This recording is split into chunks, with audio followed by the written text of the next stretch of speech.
boo xam ne boo ko indee sénégalais yi jeunes yi dinañ am liggéey. xam nga d'abord nañu poser problématique emploi parce que souvent bëgguma tellement ñuy poser problème emploi en termes de kii mooy Seydina Ousmane mu sell mi kii buy wax da ngay tekki lunettes yi ubbi nopp yi parce que day taal buy taal da ngay tekki lunettes yi ubbi nopp yi jox ko ñaar yépp ubbi say bët ubbi sa bakken firi sam xel pour nga mën a dégg kii xool leen ko buy wax comme gaynde xool ko rek. emploi jeune emploi vieux emploi femme. parce que tout Sénégalais en âge de travailler a droit à un emploi te ñëpp ko soxla man dama bëgg ñu poser débat bi en termes de quelles conditions créer pour que l'emploi existe. Une fois que l'emploi existe nag on ne va pas chercher peut-être Macky Sall moom mi ngi joxe suñuy marché bàyyi chinois yi ñu andi chinois yi bàyyi indiens yi ñu andi indiens yi bàyyi keneen ak keneen mais ñun loolu duñ ko nangu. Quand les conditions de l'emploi seront créées sénégalais yi ñoo fay liggéey keneen du jóge fële ñu jox ko liggéey bi suñuy doom toog ak suñuy rakk. Comment créer l'emploi maintenant gis nga emploi li koy créer c'est de créer une économie endogène mooy li ma wax depuis le début mooy nooy def ba tey la richesse que tu vas créer nekk richesse boo xam ne dafa introverti et non pas extraverti loolu mi ngi jaar ci li ma njëkk a wax amuñu suñu tissu industriel mënul créer conditions yi parce que suñu tissu industriel c'est quoi suñu secteur primaire et foofu bokk na ci yeneen indicateur de l'échec de Macky Sall parce que croissance bii ñuy wax ni yëpp ça n'a pas transformé structurellement notre économie moo tax te moom premier objectif PSE bi c'était la transformation structurelle de l'économie moo tax tey mu toog ba première phase bi jeex premier mandat am jeex première phase PSE jeex mu ne deuxième phase bi industrialisation laa bëgg a dem suñu tissu industriel lii la secteur primaire bi mu ngi woon en 2014 à 15,6%. secteur secondaire bi mi ngi woon à 20%. secteur tertiaire bi moo ngand benn peeru ngand boo xam ne. ba dañu bañ ba dañ ko scinder en deux léegi def ko tertiaire et quaternaire. loolu économie post-industrielle yi économie yi pare seen révolution industrielle ñooy mel noonu mais les économies en développement seen secteur primaire ak secteur secondaire la ñu war a fexe ba mu am doole. mais tey secteur tertiaire boobu nee nañ mooy tirer économie kan moo yor secteur tertiaire bi kan moo yor les banques au Sénégal kan moo yor les assurances au Sénégal kan moo yor le secteur de la téléphonie. Comment changer ça? Justement kan moo yor le secteur de la téléphonie au Sénégal suñu premier objectif mooy tey d'abord inverser le tissu économique ñun suñu priorité mooy nu ñuy def ba gonfler le secteur industriel le secteur secondaire parce que secteur boobu mooy créer emploi c'est la transformation qui crée de la valeur ajoutée et qui crée de l'emploi yeneen secteurs yi leur capacité de créer une banque peut te faire 50 milliards de bénéfices mais banque bi amul 100 employés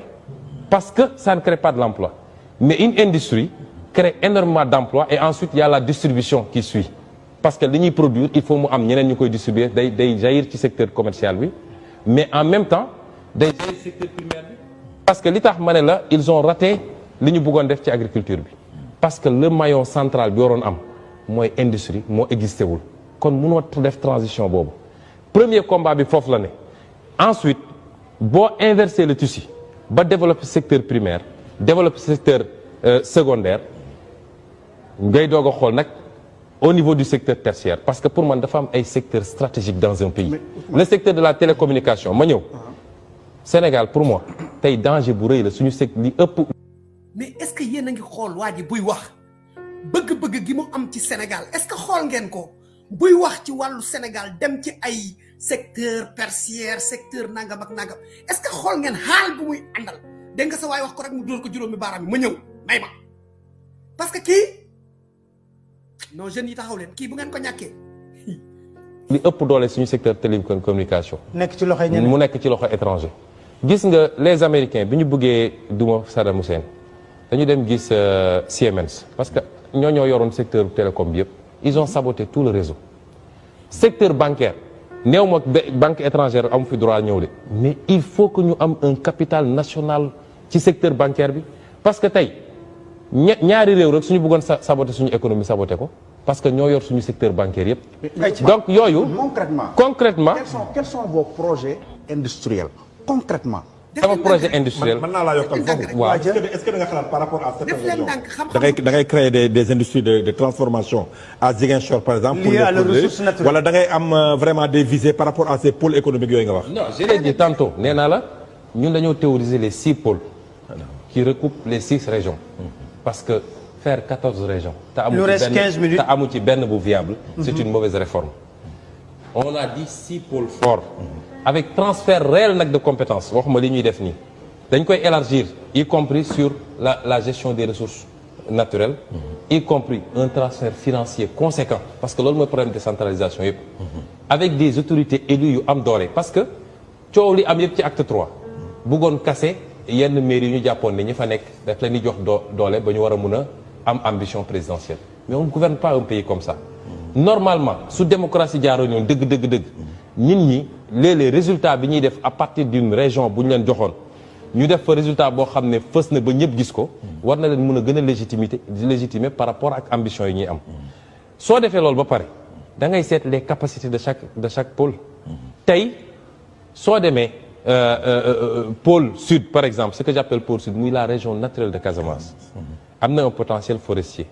am na un potentiel en économie fluviale et maritime am na un potentiel en horticulture am na un potentiel en agriculture parce qu'on fait l'arachide on fait le riz le problème mooy par exemple noix d'acajou yi nga xam ne indien dañ koy ñëw jël yóbbu moi je ne veux pas je veux qu'on les transforme au Sénégal je veux des unités industrielles mais loolu c'est pas le rôle de l'État ce que l'État peut faire c'est de réunir le secteur privé de voir ñan ñoo am des projets et des ambitions sérieuses de créer les conditions du financement l'accès au financement l'accompagnement et les conditions de formation ba pare protéger leen mooy li ma doon wax léegi doo ubbi sa économie mu ne fang ay APE ay yooyu yëpp du am protéger leen ba pare accorder leen une préférence par rapport ak toute autre velléité bu jógee ci biti léegi nag ñooñu suñu taxawalee des unités industrielles commencer liggéey leur premier objectif c'est le marché local ensuite le marché sous-régional parce que ñun suñu ambition dëgg parce que gars yi dañu foog da ngay jóg rek dem ci marché européen d'accord marché américain par exemple suñu defalaatee li ñu defaloon muy AGOA nga xam ne mayoon nañu lu mat presque 700 produits ne mun ngeen leen andi duñ leen laaj droit de douane duñ leen def ay quota tout ce qu'on vous demande c'est de remplir les normes réew bu buggee dimbale réew mu am doole bu buggee dimbale réew mu ndóol noonu lay def mais doo def comme France ni ñuy def mais léegi mooy noo xalaatee jëlee ko dans les régions produits yooyu pour indi ko par exemple fi ñu koy transformer wala à la limite bu ñu koy exporter lu mel ni port est-ce que chemin de fer voilà est-ce que chemin de fer les routes qu'il a eu à réaliser non boo ñëwee da nga yokkal première erreur pour ñun suñu priorité en matière d'infrastructure c'est les chemins de fer justement parce que le premier et le meilleur instrument yow terre bi doo ko def da nga koy remplacer ak chemin de fer non mais terre bi mënoon nañ ci régler Dakar Bamako régler ci axe c'est quoi ce bordel là gars yi may leen ma tuuti lii dafa war a yegg may leen ma tuuti sama dagg bi daxa cëkk kii warta cëkk dara war a fi cëkk kii mooy Ousmane mu sell bi buy wax lépp a war a leer jaar yoon également waa Pastef moom alors sur l'emploi des jeunes aujourd'hui ñëpp xam ne le problème le plus lacinant c'est le chômage lan mooy solution boo xam ne boo ko indee sénégalais yi jeunes yi dinañ am liggéey. xam nga d'abord nañu poser problématique emploi parce que souvent bëgguma tellement ñuy poser problème emploi en termes de emploi jeune emploi vieux emploi femme parce que tout Sénégalais en âge de travailler a droit à un emploi te ñëpp ko soxla man dama bëgg ñu poser débat bi en termes de quelles conditions créer pour que l'emploi existe une fois que l'emploi existe nag on ne va pas chercher peut-être Macky Sall moom mi ngi joxe suñuy marché bàyyi chinois yi ñu andi chinois yi bàyyi indiens yi ñu andi indiens yi bàyyi keneen ak keneen mais ñun loolu duñ ko nangu quand les conditions de l'emploi seront créées sénégalais yi ñoo fay liggéey keneen du jóge fële ñu jox ko liggéey bi suñuy doom toog ak suñuy rakk comment créer l'emploi maintenant gis nga emploi li koy créer c'est de créer une économie endogène mooy li ma wax depuis le début mooy nooy def ba tey la richesse que tu vas créer nekk richesse boo xam ne dafa introverti et non pas extraverti loolu mi ngi jaar ci li ma njëkk a wax amuñu suñu tissu industriel mënul créer conditions yi parce que suñu tissu industriel c'est quoi suñu secteur primaire et foofu bokk na ci yeneen indicateur de l'échec de Macky Sall parce que croissance bi ñuy wax ni yëpp ça n'a pas transformé structurellement notre économie moo tax te moom premier objectif PSE bi c'était la transformation structurelle de l'économie moo tax tey mu toog ba première phase bi jeex premier mandat am jeex première phase PSE jeex mu ne deuxième phase bi industrialisation laa bëgg a dem suñu tissu industriel lii la secteur primaire bi mu ngi woon en 2014 à 15,6%. secteur secondaire bi mi ngi woon à 20%. secteur tertiaire bi moo ngand benn peeru ngand boo xam ne. ba dañu bañ ba dañ ko scinder en deux léegi def ko tertiaire et quaternaire. loolu économie post-industrielle yi économie yi pare seen révolution industrielle ñooy mel noonu mais les économies en développement seen secteur primaire ak secteur secondaire la ñu war a fexe ba mu am doole. mais tey secteur tertiaire boobu nee nañ mooy tirer économie kan moo yor secteur tertiaire bi kan moo yor les banques au Sénégal kan moo yor les assurances au Sénégal kan moo yor le secteur de la téléphonie. Comment changer ça? Justement kan moo yor le secteur de la téléphonie au Sénégal suñu premier objectif mooy tey d'abord inverser le tissu économique ñun suñu priorité mooy nu ñuy def ba gonfler le secteur industriel le secteur secondaire parce que secteur boobu mooy créer emploi c'est la transformation qui crée de la valeur ajoutée et qui crée de l'emploi yeneen secteurs yi leur capacité de créer une banque peut te faire 50 milliards de bénéfices mais banque bi amul 100 employés parce que ça ne crée pas de l'emploi mais une industrie crée énormément d'emplois et ensuite il y a la distribution qui suit parce que li ñuy produire il faut mu am ñeneen ñu koy distribuer day jaillir ci secteur commercial bi mais en même temps day jaillir ci secteur primaire bi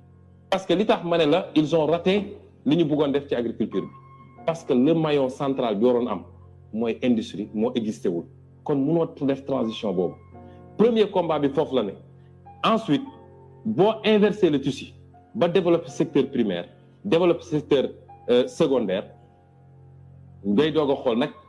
au niveau du secteur tertiaire parce que pour man dafa am ay secteurs stratégiques dans un pays le secteur de la télécommunication ma ñëw Sénégal pour moi tey danger bu rëy la suñu li ëpp doole suñu secteur télécommunication nekk ci loxo ñeneen mu nekk ci loxo étranger gis nga les Américains bi ñu bëggee duma Saddam Hussein dañu dem gis Siemens parce que ñoo yoroon secteur télécom bi yëpp ils ont saboté tout le réseau secteur bancaire néew ma banque étrangère amu fi droit ñëw de mais il faut que ñu am un capital national ci secteur bancaire bi parce que tey ñaari réew rek suñu bëggoon saboter suñu économie saboter ko parce que ñoo yor suñu secteur bancaire yëpp donc yooyu concrètement quels sont vos projets industriels concrètement sama projet industriel mën naa laa yokkal foofu waaw est-ce que da nga xalaat par rapport à certaines régions da ngay créer des industries de transformation à Ziguinchor par exemple liées à la ressource naturelle wala da ngay am vraiment des visées par rapport à ces pôles économiques yooyu nga wax non je l'ai dit tantôt nee naa la ñun dañoo théoriser les 6 pôles qui recoupent les 6 régions parce que faire 14 régions te amu ci benn bu viable c'est une mauvaise réforme on a dit 6 pôles forts avec transfert réel nag de compétences waxuma li ñuy def nii dañ koy élargir y compris sur la gestion des ressources naturelles y compris un transfert financier conséquent parce que loolu mooy problème de décentralisation yëpp avec des autorités élues yu am doole parce que coow li am yëpp ci acte 3 bëggoon kase yenn mairie yu ñu jàppoon ne ñi fa nekk daf leen di jox doole ba ñu war a mun a am ambition présidentielle mais on ne gouverne pas un pays comme ça normalement su démocratie jaaroo ñoom dëgg ñun ñi léeg-léeg résultat bi ñuy def à partir d'une région bu ñu leen joxoon ñu def fa résultat boo xam ne fës na ba ñëpp gis ko war na leen mën a gën a légitimer par rapport ak ambition yi ñuy am soo defee loolu ba pare da ngay seet les capacités de chaque pôle tey soo demee pôle sud par exemple ce que j'appelle pôle sud muy la région naturelle de Casamance am na un potentiel forestier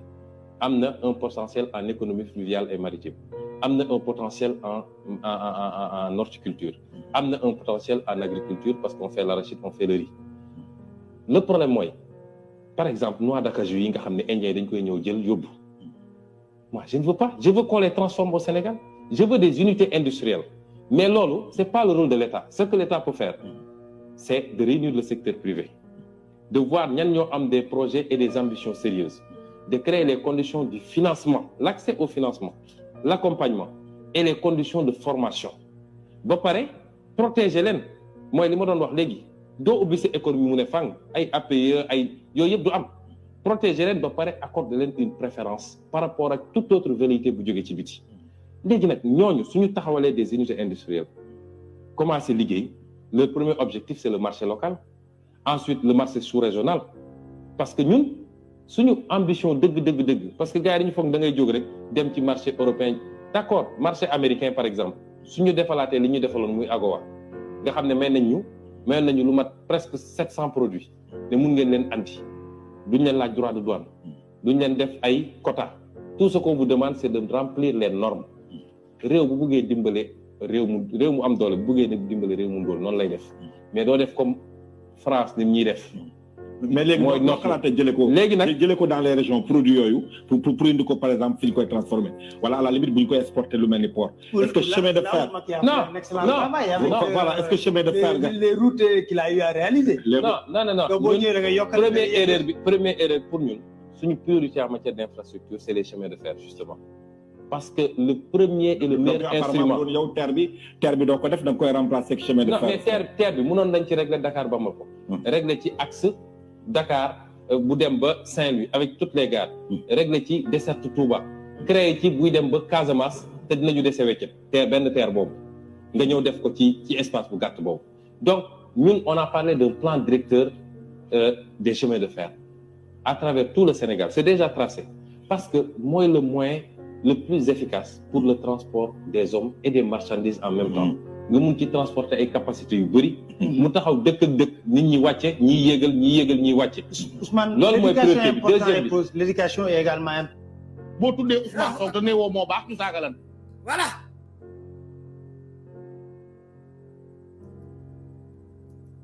gars yi. ma jaabu baax ak yow nag. dama leen di ñaan la jeunesse sénégalaise yéen ñi nga xam ne Sénégal yëpp ànd nañu d'accord ne lii fi ne baaxul ñun ñëpp ànd nañu d'accord ne réew mi dafa am ay tekkatu dil ñun ñëpp d'accord nañu wax ne bu baax bi mooy kii léegi suñu problème mooy nan la ñuy def ba accompagner ko mu mën a réaliser ay mbëbëtam muy nag mbëbët yoo xam ne ça nous revient dafay dellu siwaat ci ñun noix d'Akazu bi ñun ñoo ko moom nan la ñuy def lui il veut pas que ñu génnee ko dëkk bi il veut qu'on le transforme chez nous ak leneen amul lenn loo xam ne nii intérêt la boo xam ne day génn muy banque yi bu laalee ci 1600 milliards pour benn terre sama béjaaw yi nag moom daf may gàcceel rek mu ngi weex tal ne coll ci kaw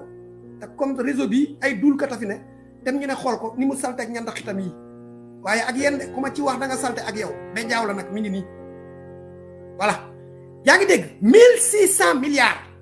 ñu def ko ci benn terre boo xam ne mënoon na def Dakar Bamako mënoon na def Dakar Ziguinchor Dakar nangam Dakar Touba Dakar nangam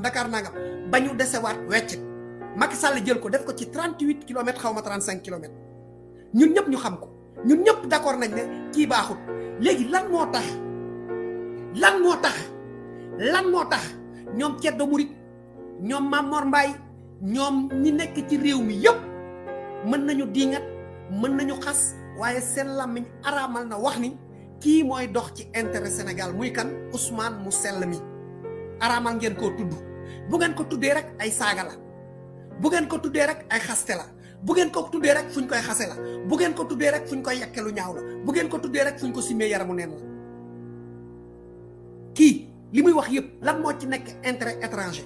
li muy wax yëpp lan moo ci nekk loo xam ne du jëriñ seeni doom li muy wax yëpp lan moo ci nekk loo xam ne du jëriñ seeni sët li muy wax yëpp lan moo ci nekk intérêt boo xam ne du jëriñ seeni dëkkandoo may am gàcce lool ci benn vidéo boo xamante ni dinaa dellu siwaat ci càmbaru vidéo bi mais du ma ko jukki muy ban Farba Ngom bu ñuy wax civilisation bu ñuy wax bañ bu ñuy wax goqi alalu ger diaspora moo koy tàmbali yéen diaspora bi ñag yi gabonais yi congolais yi togolais yi ñëpp di rëbb defkatu ñaawtee fi ci biir dëkk yi yéen un griot comme Farba Ngom war a mën a ñëw waaxu si biir France fii taaj leen yéen diaspora bi nga xam ne yéen a ngi dund high class kañ ngeen di doylu yéen sénégalais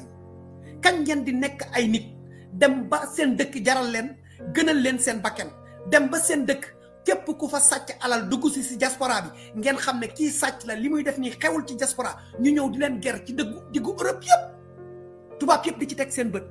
ñu xam ne Farba Ngom dafa gàddu ay 10 000 milliards Allemagne Angleterre France fu nekk muy xalaat fan la fay bàyyi 10 000 euros ngeen jël ko nag ne pat kañ ngeen di civiliser kañ ngeen di doylu kañ ngeen di mat li ngeen doon kañ ngeen di nekk ay nit yu civilisé si biir xel kañ ngeen di civilisé si seen bët kañ ngeen di civilisé si seen jëfin ak seeni xalaat kañ diaspora bi ngeen nekk ñag yi bu seen homme politique yi sàccee xaalis ñëw fii donte joxuñu leen xaalis sax mais rien que pour promener wu ci biir dëkk bi du ñu am jàmm yéen seen homme politique yi sàcc xaalis ñëw fekk leen fi ngeen am ay RSA am ay aide am chômage am lu ne terewul ngeen toog ak ñoom di encaisser seen xaalis yéen a ñàkk jom du ngeen rus ma jox leen seen dundu xale yi. waaw ñu ngi sant yàlla soo dafa am loo xam ne moom la jeune banlieue bi di dund te defe naa ñi yilif réew mi xamuñu ko yow Parcelles defe naa ñëpp xam nañ la qu'est-ce que sookaana am réewu génn réew mi parce que fii lépp a dëgër naka ngeen jàngatee réew mi nu muy dox est-ce que ndaw ñi gis nañ ci seen bopp. ngàcce ngaalaama yow si yow ak sa gaay yéen ñi di génnee secret dëkk bi. gars yi dama leen di ñaan nag comme nekk ngeen fi à 400 500 600 dem leen ngeen abonné ci YouTube les activistes sénégalais TV officiel ngeen lànk bañ ba tëdd ci suuf waa léegi de leen partagé li laay war a suul yi bu ngeen yaakaaree ne lépp kuy def ku partagé YouTube xaalis lay wut partage bi dafa war a yaatu li laay war a suul yi bés leen kër yi te ngeen partagé mu yaatu loolu lañ leen ñaan comme taalu leen fekkewu leen fu ñuy taale jéemu leen a dem taali ji am ngeen internet de mën ngeen a seetaan de waaye pour ñu leen def leen nangam kenn ku ci nekk yaa ngay soxor ngeen bañ ngeen ne ngeen du ngeen partagé dana dem ndànk-ndànk léegi partagé leen bi na ko booy jot ngeen xam li ngeen di dund lan la. di wax jeunesse bi lu ñuy dund injustice bi ak lu ñuy gis suñuy bët te yàlla teguñu ñu ko de ay suñuy mbokk ñoo ñu ko teg ay sénégalais. muy état bi. mooy primo ki may njëkk a waxal mooy sa waajooju kooku nekk représentant ministériel. waaw. moom bi nga xam ne Sénégal mooy le pays le plus endetté dans le monde. est-ce que xam na ko moom. waaw xam na ko. xaalis bu ñu leb milliards yu ñu leb si bu ñu leb fépp si àdduna bi fan lañ ko dugal si Sénégal ban njëriñ la am. mais góor gi tabax na ay stade tabax ay stade boobu est-ce que sénégalais yi ñoo gagné marché bi.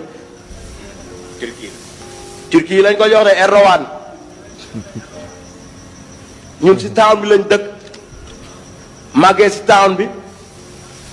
bokk si town bi mais dafa mel ni bokkatuñ si town bi parce que tey boo xoolee Sénégal jeunesse bi si kaw lay commencé nee nañ dëkk dañoo war a jàng dañoo war a liggéey Sénégal jàng ba am diplôme chômé nga liggéey ba am mun sa métier chômé 90% wala 95% jeunesse ñoom ñëpp lu metti la ñuy dund gars dafa mel ni ñoom dañ leen fi teg pour ñu toroxal ñu. teg lu ñu leen fi pour peuple bi de seen bopp leen fi nekkal mais boo xoolee ñaata année Sénégal monsieur le président de la République pendant 9 ans mu nekk ci nguur bu demee bay waaye fégal bay waaye jeex mu ne day créer emploi pour jeunes yi mais 9 ans yooyu ñu fi nekkoon dama leen di laaj kon ñoom lan lañ fi nekkee woon.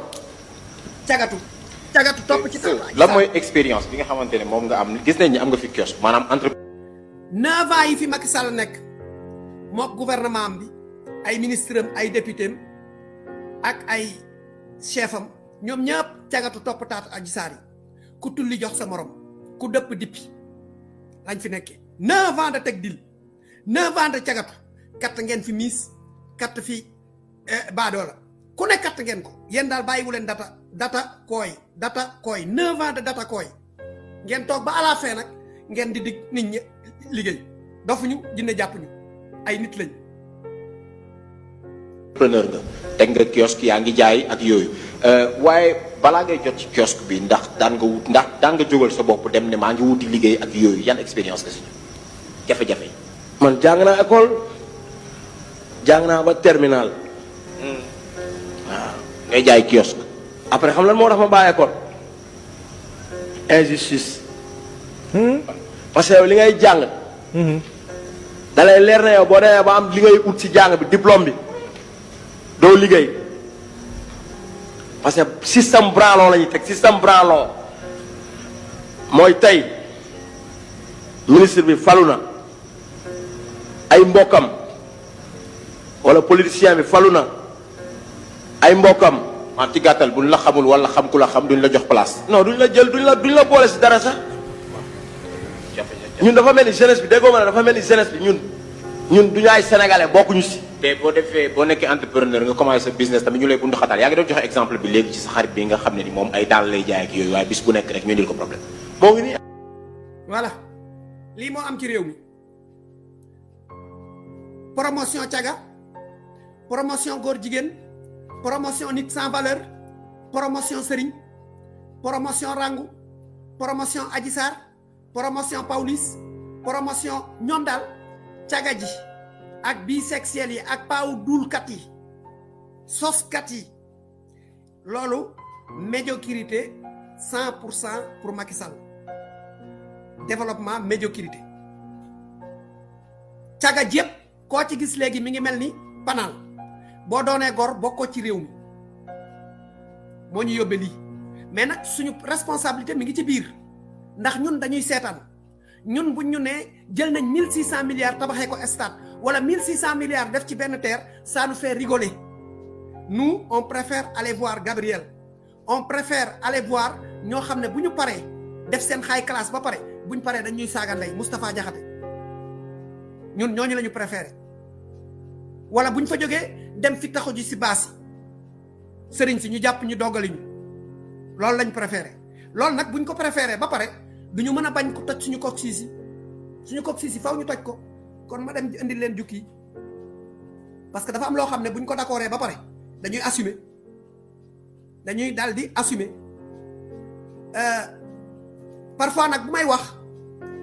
du ngeen ma déglu. Adji Raby Sarr dama lay wax. su may wax du ngeen ma déglu nee naa leen problème mu Adji Sarr problème mu Cheikh Omar Diagne c'est taillé sur mesure dafa am objectif boo xam ne moo ko tax a jóg comme man bu ma ko waxee dama salte bu ma ko waxee sa rasta yi tilimi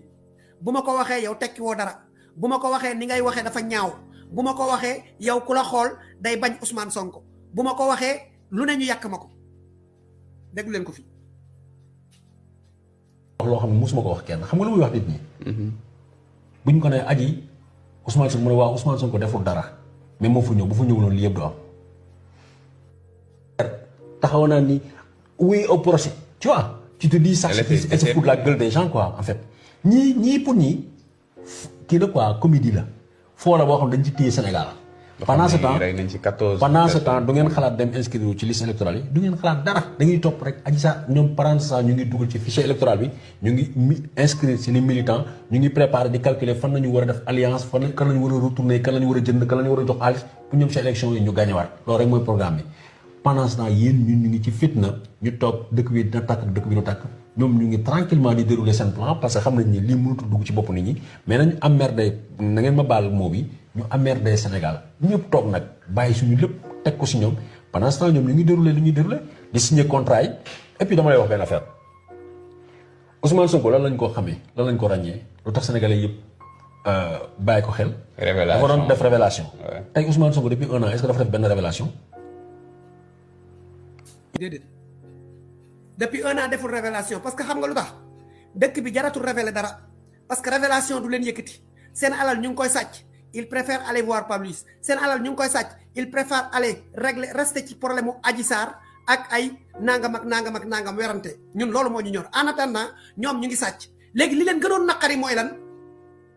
li ñu doon waaraate ci jàkk yi que ni góor jigéen élection góor jigéen loolu moo metti Macky Sall mu taayee nag problème mu Adji Sarr sur mesure indi Cheikh Omar Diagne Adji Sarr mooy grand bu jamput ak caaya Cheikh Omar Diagne mu def ko ngemb dugal ca suuf ne voilà comme sénégalais yi ñoom ay dof lañ duñu ay nit xaaral ma indi lii jox leen ñu consommer en attendant man ma dérouler je me la coule douce ci biir Sénégal